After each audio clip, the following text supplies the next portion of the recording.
Assalamualaikum warahmatullahi wabarakatuh. Perkenalkan, nama saya Muhammad Habibi, asal dari Sekolah MTS Syafiyah Cisambeng, Kabupaten Majalengka.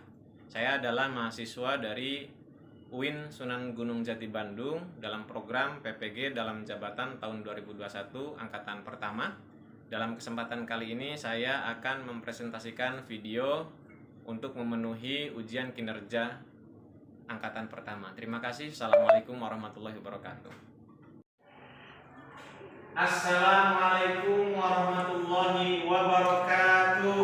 Waalaikumsalam warahmatullahi wabarakatuh. Selamat pagi anak-anak. Pagi. Apa kabar kalian semua? Baik. Alhamdulillah. Anak-anak, pagi ini kita akan belajar sejarah kebudayaan Islam.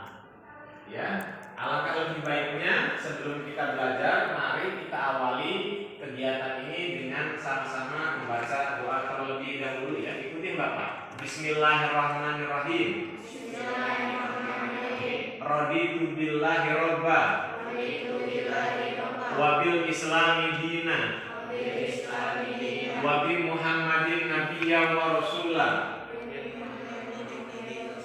Rabbi zidni ilman warzuqni fahman nafi'an.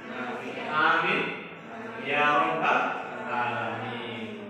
Anak-anak, pagi ini kita awali pelajaran SKI dengan membaca doa. Mudah-mudahan kita berharap agar proses pembelajaran ke depan dapat berjalan dengan hikmat dan bisa kalian cerna, bisa kalian pahami sehingga nantinya bermanfaat di dunia dan di akhirat. Amin ya rabbal alamin. Anak-anak, masih semangat? Baik. Pelajaran kita hari ini adalah sejarah kebudayaan Islam. Materinya kita akan membahas tentang arah pra-Islam. Anak-anak, ada yang tahu di sini artinya pra itu apa? Pra adalah pra-UN, berarti pra itu adalah sebelum. Ya. Kita akan membahas materi kondisi bangsa Arab sebelum Islam. Seperti apa kondisi bangsa Arab sebelum Islam? Tapi sebelum kita membahas materi inti, Bapak ingin menyampaikan terlebih dahulu di awal tentang pentingnya belajar sejarah kebudayaan Islam. Anak-anak, di sini siapa yang tahu? Ada yang tahu? Acungkan tangan, nanti dikasih nilai. Artinya sejarah itu apa? Ada yang tahu? Sejarah adalah kejadian masa lalu, peristiwa masa lalu, itu sejarah. Ya. Jadi kita akan belajar tentang peristiwa-peristiwa di masa lalu di dalam sejarah kebudayaan Islam ini.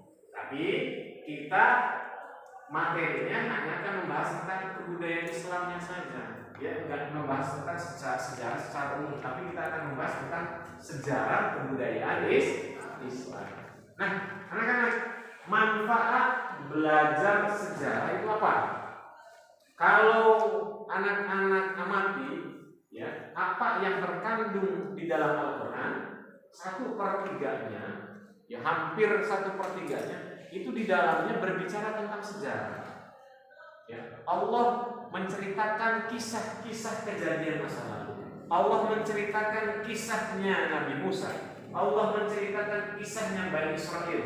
Allah menceritakan kisahnya Nabi Harun, Nabi Lut, Ibrahim, Adam, ya, Fir'aun dan lain sebagainya. Itu semuanya banyak tertuang di dalam Al-Quran. Untuk apa sih sebenarnya? Ini pasti ada pesan yang penting sekali, ya, agar kita mampu mempelajari, mengambil pelajaran. Anak-anak, begitu juga kita belajar tentang sejarah kebudayaan Islam. Ya. Kita belajar sejarah kebudayaan Islam. Ini tujuannya adalah untuk mendapatkan pelajaran, untuk mendapatkan hikmah, ya, dari kejadian-kejadian masa lalu. Apa yang membuat Nabi Musa selamat ketika lautan terbelah? Apa yang membuat Fir'aun malah justru tertelan oleh lautan? Apa yang membuat Korun akhirnya terperosok ke dalam tanah dengan harta-hartanya tertimbun. Ya, sampai sekarang kalian pernah dengar yang namanya harta karun. Itu waktu dulu zamannya Nabi Musa ada seorang yang kaya raya, ya, sampai pintu hartanya itu, ya, oleh 10 orang dibopong pintunya doang, kunci pintunya doang dibopong, itu masih berat. Bagaimana isinya di dalam? Itu yang disebut dengan korun, ya. Tapi Allah tenggelamkan ke dalam tanah gara-gara kikir, gara-gara bakhil, ya, gara-gara tidak pernah sedekah dan zakat, sehingga tertimbun. Nah, kalian pernah dengar istilah harta karun itu maksudnya gitu, ya, harta yang ada di dalam tanah mendapatkan upeti banyak, itu maksudnya adalah korun yang di sana. Ya. Banyak peristiwa-peristiwa masa lalu yang bisa kalian pelajari, sehingga kalian bisa petik hikmahnya di hari ini. Oh, gara-gara korun akhirnya saya takut nih. Kita belajar dari masa lalu. Ya. Korun bisanya ditenggelamkan ke dalam tanah gara-gara tidak pernah sedekah. Nah, kita harus mengambil pelajaran. Nah, kalau kita punya harta ya sudah. Kalau kita punya harta jangan kikir, jangan bakhil. Begitu juga apa yang membuat Fir'aun celaka. Oh, Fir'aun gara-gara dolim. Kita hindari. Nah, itu pentingnya belajar sejarah. Karena makanya di MTS kelas 1 ini kita akan belajar tentang sejarah budaya Islam, supaya kita mendapatkan pelajaran hikmah dari kejadian masa lalu. Siap ya? Semangat. Masih semangat anak-anak? Masih. Baik, anak-anak, langsung saja kita akan masuk kepada materi intinya. Materi inti dalam pertemuan kita pagi ini adalah kondisi bangsa Arab sebelum Islam. Seperti apa kondisi bangsa Arab sebelum Islam, sebelum Nabi Muhammad lahir, kondisinya seperti apa? Anak-anak, kondisi bangsa Arab sebelum Islam ini sering dikenal dengan istilah jahiliyah. Ya, bangsa jahiliyah. Jahiliyah itu artinya apa? Jahil itu artinya apa? Bodoh. Ya.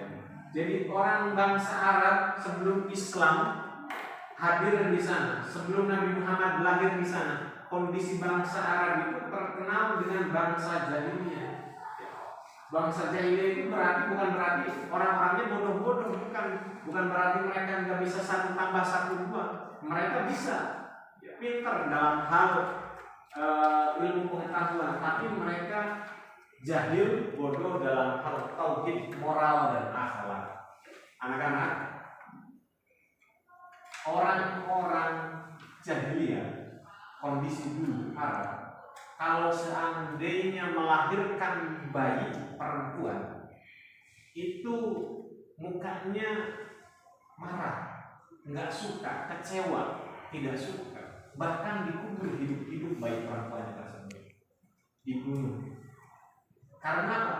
Karena mereka menganggap bahwa perempuan-perempuan itu tidak bisa diajak berperang, tidak bisa membela keluarganya, tidak bisa membela sukunya, sehingga kaum perempuan itu lemah-lemah. Buat apa? Dikubur aja bayi-bayi perempuan. Jadi orang-orang Arab jahiliyah itu suka mengubur bayi hidup perempuan terutama. Untung kalian lahirnya di zaman sekarang dan di Indonesia gitu.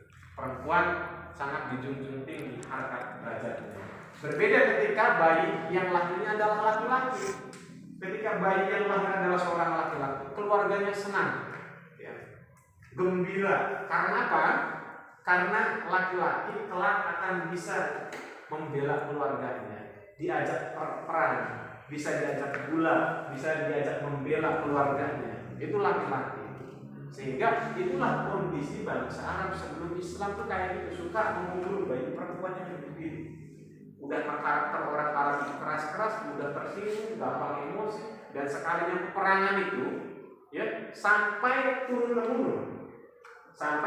temurun. Ya, selain itu apa sisi jahiliyahnya? Sisi jahiliyahnya lagi, ya, perempuan itu suaminya banyak. Ceweknya 1, perempuannya 1, laki-lakinya banyak, sehingga ketika melahirkan nggak tahu ini anak siapa. Itu bangsa jahiliyah itu kayak gitu. Ya, si anak tersebut bingung, ini harusnya anaknya siapa? Kalau laki-lakinya satu, perempuannya banyak, jelas ya anaknya siapa.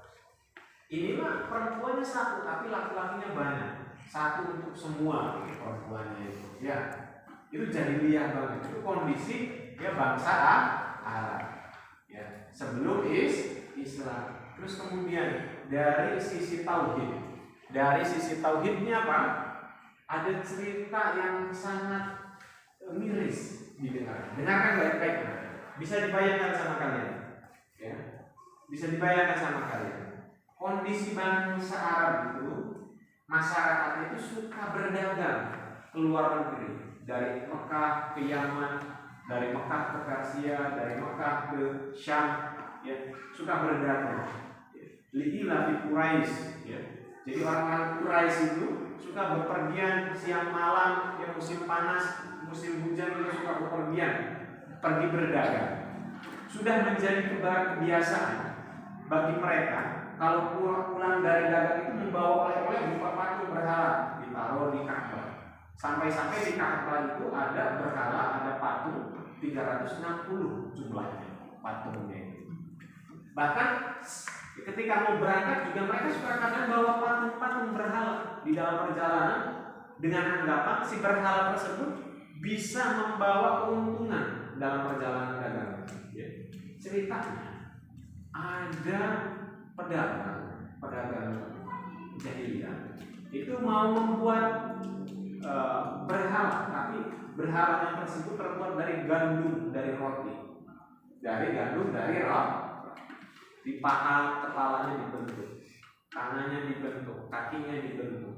Sudah jadi, ya disembah, dianggap Tuhan. Lalu kemudian berdoa kepada patung tersebut yang sudah dibuatnya. Wahai Tuhan, saya mau mengadakan perjalanan dagang. Mudah-mudahan Kau berkati, mudah-mudahan perdagangan hari ini memiliki keuntungan yang banyak. Dibawa si patungnya tersebut, diajak jalan dagang. Di tengah perjalanan kehabisan makanan dan minuman. Makanannya habis, minumannya habis. Tuhannya diletak. Wahai Tuhan, saya lapar, saya haus. Tuhan tersebut tidak bisa jawab, ya, tidak bisa berkata apapun, tidak bisa membalas doa. Dia, wahai Tuhan, bagaimana solusinya? Saya lapar, saya haus. Karena tidak ada jawaban, akhirnya si pedagang tersebut, ya Tuhan, izinkan saya untuk memakan bagian dari tangan. Jadi tangannya dipotong, tangan berhala itu dipotong, dimakan sama dia. Wahai Tuhan, saya masih lapar. Tangan kirinya dipotong lagi, dimakan lagi. Wahai Tuhan, saya masih lapar lagi. Gak ada jawaban, akhirnya habis semua. Patung yang dibuat sendiri, disembah sendiri, dimakan sendiri. Itu jahiliyahnya dalam hal ketuhanan tauhid. Mereka penyembah berhala. Ya, selain itu juga kondisinya Arab sebelum Islam itu suka mabuk-mabukan, suka zina, ya suka membunuh. Itu tradisi kebiasaan masyarakat Arab sebelum Islam. Nah, Nabi Muhammad kelak bakal diutus di kondisi bangsa yang seperti itu. Di kondisi keadaan yang seperti itulah Nabi Muhammad diutus. Ya. Nabi Muhammad tugasnya merubah agar kondisinya menjadi bermoral, berakhlak. Tugasnya itu adalah tugas Nabi Muhammad. Anak-anak masih semangat? Masih. Baik, anak-anak, kita akan menceritakan juga, ya, peristiwa Nabi Muhammad lahir. Coba acungkan tangan. Siapa yang tahu di sini Nabi Muhammad lahir pada hari Senin 12 Rabiul Awal tahun Gajah. Anak-anak, tahun Gajah itu apa? Tahun Gajah itu apa? Anak-anak, tahun Gajah ini ada peristiwa yang melatar belakangnya. Dulu di Yaman ada namanya Raja Abraha. Apa? Raja Abraha. Raja Abraha ini raja yang tidak suka sekali dengan bangunan Ka'bah. sehingga ingin dihancurkan. Ya. Raja Abraha ini membawa pasukan-pasukan untuk menghancurkan Ka'bah. Ya. Dengan membawa pasukan ribuan, dengan memakai gajah. Dengan memakai gajah menuju Mekah. Di tengah perjalanan, gajahnya ini mau memasuki Mekah itu nggak bisa berjalan. Gajahnya itu diam aja, maju enggak. Kalau disuruh mundur mau, suruh berbalik mau. Tapi kalau disuruh maju enggak, malah duduk gitu. Walaupun gajahnya dipecut, walaupun gajahnya didorong, dipaksa, tetap nggak mau maju gajahnya tersebut. Ada tanda-tanda. Ya akhirnya apa? Tidak lama berselang, ya disinilah Allah mengirimkan ya burung ababil. Burung ababil dengan membawa batu, dari satu burung 3 batu diparuh di kakinya kanan dan kiri, dilemparilah pasukan-pasukan bergajah tersebut oleh burung ababil dari batu. Ya. Burung ababil membawa batu-batu dari sijil. Inilah yang diabadikan di dalam Al-Quran surat Al-Fil. Surat Al-Fil. Siapa yang tahu di sini surat Al-Fil? Bunyikan. Bismillah. Alam.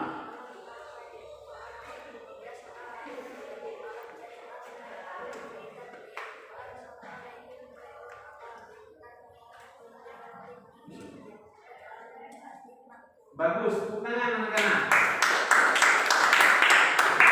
Ini Bapak nanti kasih nilai ya. Yang bisa jawab itu Bapak kasih nilai ya. Alam tara kaifa fa'ala rabbuka bi ashabil fil. Apakah kalian tidak memperhatikan bagaimana yang Allah perbuat terhadap pasukan bergajah? Alam yaj'al kaidahum fi tadlil. Allah telah membuat usaha-usaha yang dilakukan oleh pasukan bergajah itu sia-sia. Walaupun Raja Abraham membawa ribuan pasukan untuk menghancurkan Ka'bah, itu sia-sia. Enggak ada gunanya sama sekali. Wa arsala alaihim tayran ababil, dan Allah mengutus kepada mereka pasukan bergajah tayran ababil, burung ababil. Tarmihim bi hijaratin min sijil, yang melempari mereka pasukan-pasukan bergajah itu batu-batu dari neraka sijil, batu yang sangat panas. Faja'alahum ka'asfim ma'kul, yang kemudian membuat mereka itu ya hancur, leleh, melebur, seperti halnya daun-daun dimakan ulat. Kalian pernah lihat dedaunan yang dimakan ulat? Pernah? Ya, yang digerogotin ulat pernah lihat? Seperti itulah ketika batu melempar batu terkena pasukan bergajah, itu tubuhnya mulai hancur. Dan di setiap batu itu sudah ada tulisan nama-namanya. Abraham itu ngejar batunya, nggak bisa lari kemanapun lari, dikejar oleh batu tersebut. Itulah yang disebut dengan peristiwa tahun gajah. Jadi dari peristiwa tersebut enggak lama Nabi Muhammad lahir, manusia yang paling agung lahir, sehingga dikenal dengan peristiwa tahun gajah. Ya. Jadi Nabi Muhammad dilahirkan ketika Senin 12 Rabiul Awal tahun gajah. Nah, tahun gajahnya ini yang dimaksudnya adalah enggak lama dari peristiwa tersebut Nabi Muhammad lahir. Anak-anak, Nabi Muhammad juga manusia. Nabi Muhammad juga punya ayah, punya ibu. Coba acungkan tangan, siapa yang tahu siapa ayahnya Nabi Muhammad? Ayahnya Nabi Muhammad adalah Abdullah. Bagus, tepuk tangan. Siapa yang tahu ibunya Nabi Muhammad? Siti Aminah. Bagus, tepuk tangan lagi dong. Siapa yang tahu kakeknya Nabi Muhammad? Siapa? Abu Thalib. Itu pamannya. Kalau kakeknya adalah Abdul Muthalib. Bagus, gak apa-apa ya. Jawab bareng-bareng. Jawab bareng-bareng. Siapa tokoh kartun Jepang berbentuk kucing yang punya tanda kantong ajaib? Siapa? Jawab bareng-bareng. Jawab bareng-bareng siapa? Doraemon. Jawab bareng-bareng lagi ya. Siapa tokoh kartun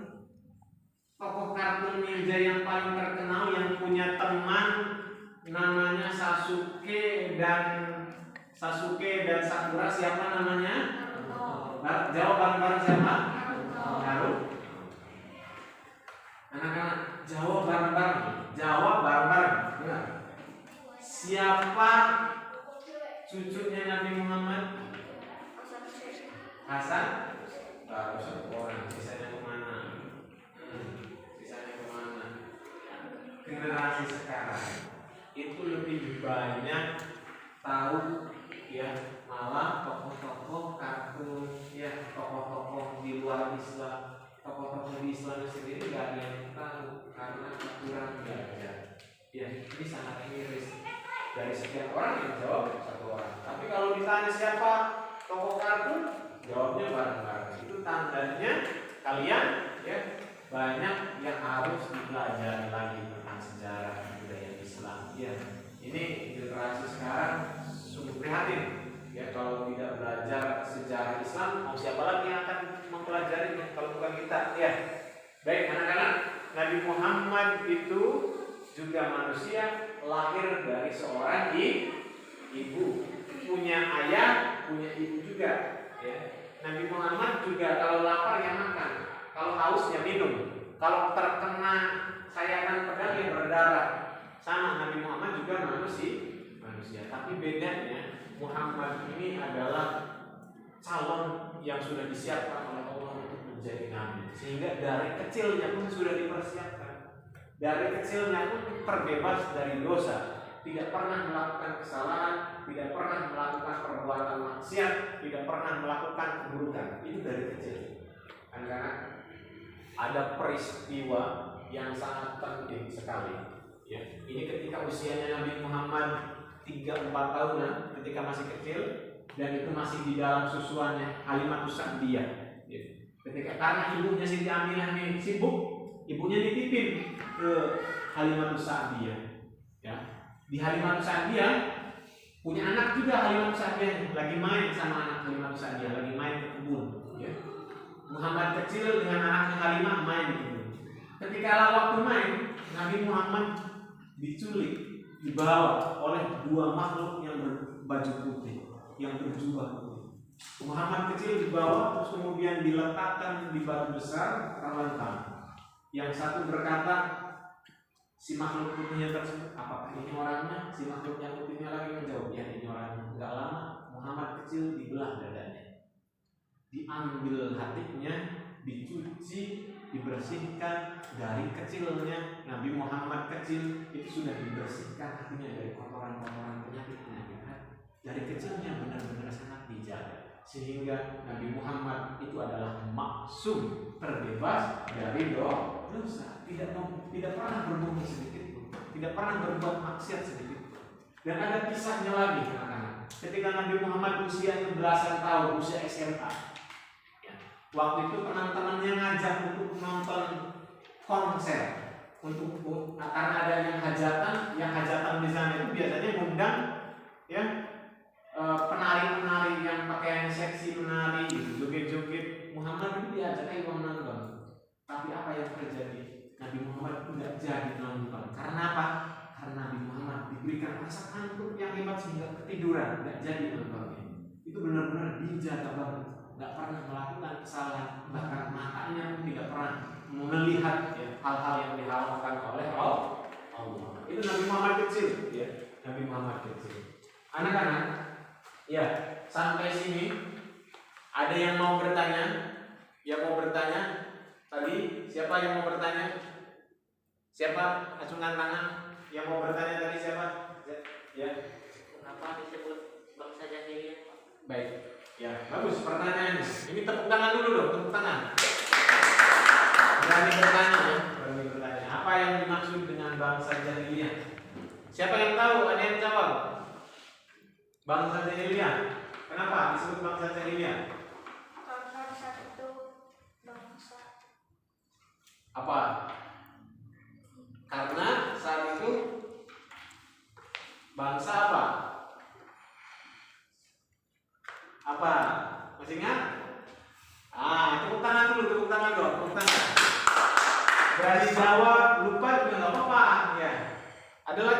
berani jawab, nggak apa-apa. Bagus tadi itu, sini. Berani jawab aja dulu. Karena apa? Kira-kira kenapa disebut dengan bangsa jahiliyah? Jahiliyah artinya apa? Kebodohan. Ya. Disebut dengan bangsa jahiliyah ini karena bangsa Arab di sana jauh dari nilai-nilai akhlak, jauh dari nilai-nilai moral, jauh dari prik manusia. Ya, terus kemudian jauh dari nilai-nilai tauhid. Bangsa Arab itu menyembah berhala. Coba bayangkan sama kalian ya, patung batu dibuat sendiri, dipahat, dibentuk, kemudian disembah-sembah. Ini kan tidak masuk akal. Bagaimana mungkin si batu tersebut bisa menolong kita? Bagaimana mungkin si batu itu dapat memberikan pertolongan kepada kita, sedangkan batunya dibuat sama kita? Jadi nggak akan mungkin masuk akal. Begitu juga kalau kalian nih punya batu alit, ya, kalian pahat, hias-hias bagus, terus kemudian kalian sembah-sembah. Itu kan orang apa? Akalnya kemana? Batu yang dibuat sendiri, ya, dianggap Tuhan disembah-sembah. Begitu juga orang-orang Arab, ya. Itu yang dimaksud dengan bangsa jahiliyah. Dibunuh bayi perempuannya, ya, yang baru hidup, dikuburkan hidup-hidup. Ini kejadian-kejadian bangsa jahiliyah. Oke, paham sampai sini anak-anak? Ada lagi yang mau bertanya? Yang mau bertanya, ya.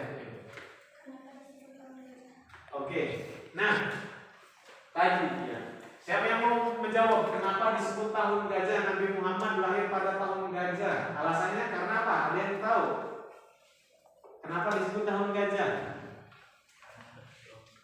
Karena ada peristiwa penting. Tepuk tangan dulu. Karena pada waktu itu ada peristiwa penting, yaitu di mana penyerangan Raja Abraha dengan membawa pasukan bergajah, sehingga Nabi Muhammad lahir dikenal dengan istilahnya tahun gajah. Ya anak-anak, itu tahun gajah. Anak-anak, kita akan membahas ini ke depan, ya. Kita akan membahas ini ke depan. Perlu anak-anak ketahui, Nabi Muhammad diangkat jadi Rasul itu ketika usia berapa tahun? Ada yang tahu? Muhammad kecil borojol, ya, dari kecil itu nggak langsung jadi nabi, nggak langsung jadi Rasul. Nabi Muhammad itu manusia biasa dulu sampai usia 40 tahun. Baru ketika usia 40 tahun, Nabi Muhammad diangkat jadi Rasul dengan ditandai Nabi Muhammad diberikan wahyu surat Al-Alaq ayat 1 sampai 5. Kita baca bareng-bareng. Bismillahirrahmanirrahim. Iqra bismi rabbikal ladzi khalaq. Khalaqal insana min 'alaq. Iqra wa rabbukal akram. Alladzi 'allama bil qalam. 'Allamal insana ma lam ya'lam. Anak-anak, inilah surat Al-Alaq yang pertama diterima oleh Nabi Muhammad. Itu bukan Al-Baqarah, Al-Fatihah, An-Nas, tapi Al-Alaq ayat 1 sampai 5. Ya. Setelah Nabi Muhammad mendapatkan wahyu tersebut nih, barulah Nabi Muhammad diangkat jadi Rasul, barulah Nabi Muhammad diangkat jadi Nabi. Ada yang masih ingat? Berarti usia berapa tahun Nabi Muhammad diangkat jadi Rasul, jadi Nabi? 40 tahun. Jadi sebelum 40 tahun Nabi Muhammad manusia biasa, ya, manusia yang belum ditugasi untuk mengemban amanah kerasulan, ya, yang ditugasi belum ditugasi untuk berdakwah, ya. Tapi ketika usia 40 tahun Nabi Muhammad berdakwah. Nih, Nabi Muhammad dakwah meninggal ketika usia berapa tahun? Ada yang tahu? 63 tahun. Dari 40 menuju 63 berapa tahun? 40 menuju 63 berarti berapa tahun? 23. Berarti cuma waktunya 23 tahun Nabi Muhammad ngajak orang-orang kafir Quraisy dengan Allah. Nabi Muhammad ini dikasih waktu cuma 23 tahun dakwah itu di Makkah dan di Madinah. Tapi apa yang terjadi? Masyarakat Arab yang tadinya jahiliyah, yang tadinya tidak bermoral, yang tadinya suka minum minuman, yang tadinya suka berjudi, yang tadinya suka minum minuman keras, yang tadinya suka membunuh, yang tadinya suka berperang, ketika Nabi Muhammad berdakwah di sana, semuanya bangsa Arab menjadi bangsa yang bermoral, yang beretika, bangsanya jadi rukun, hidupnya damai, bangsa yang tadinya menyembah berhala jadi bangsa yang tauhid. Hanya waktunya 23 tahun. Akhirnya banyak berbondong-bondong masuk Islam. Kita aja Nasrullah wal fath. Ya, banyak waktu itu yang berbondong-bondong memeluk agama Islam. Ya, banyak orang-orang Arab yang tadi suka berperang jadi berdamai satu sama lainnya. Ya, terus kemudian saling mengasihi satu sama lainnya. Ya, tadinya berzina enggak ada yang berzina. Ya. Terus kemudian tadinya pernikahan yang enggak jelas jadi jelas. Semuanya dirubah oleh Nabi Muhammad. Waktunya 23 tahun.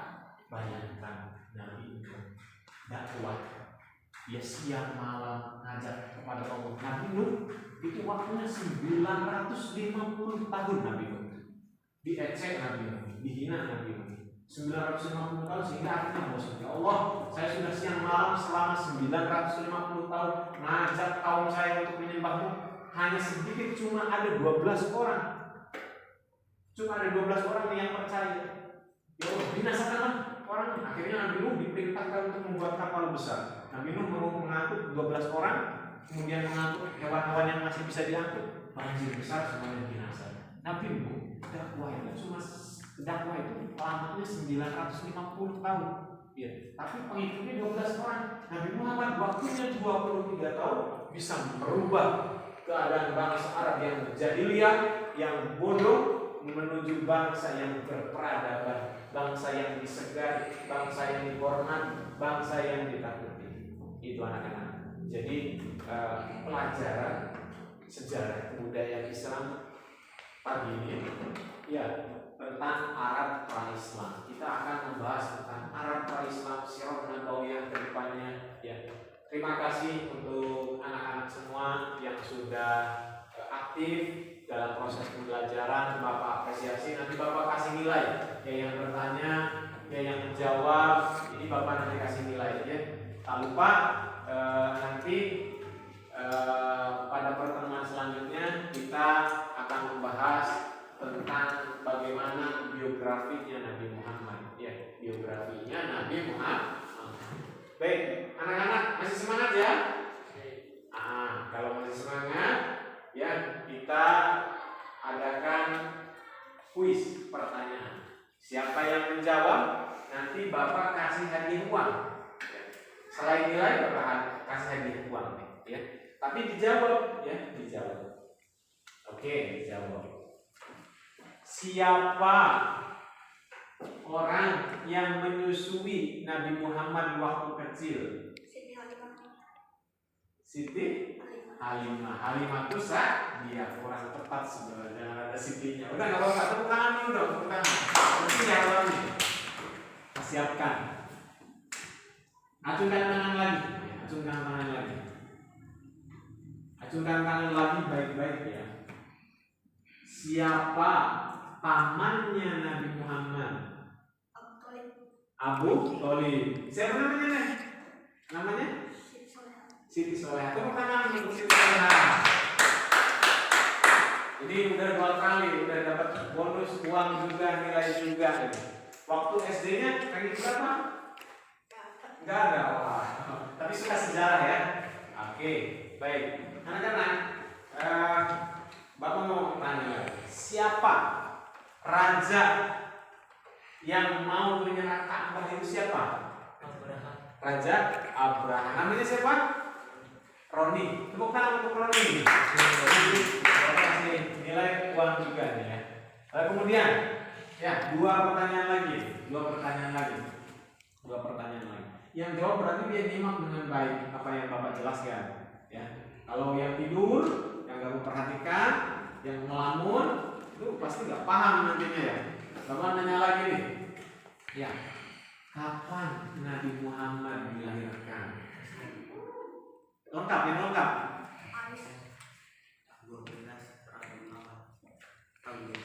Senin 12 Rabiul Awal tahun siapa namanya?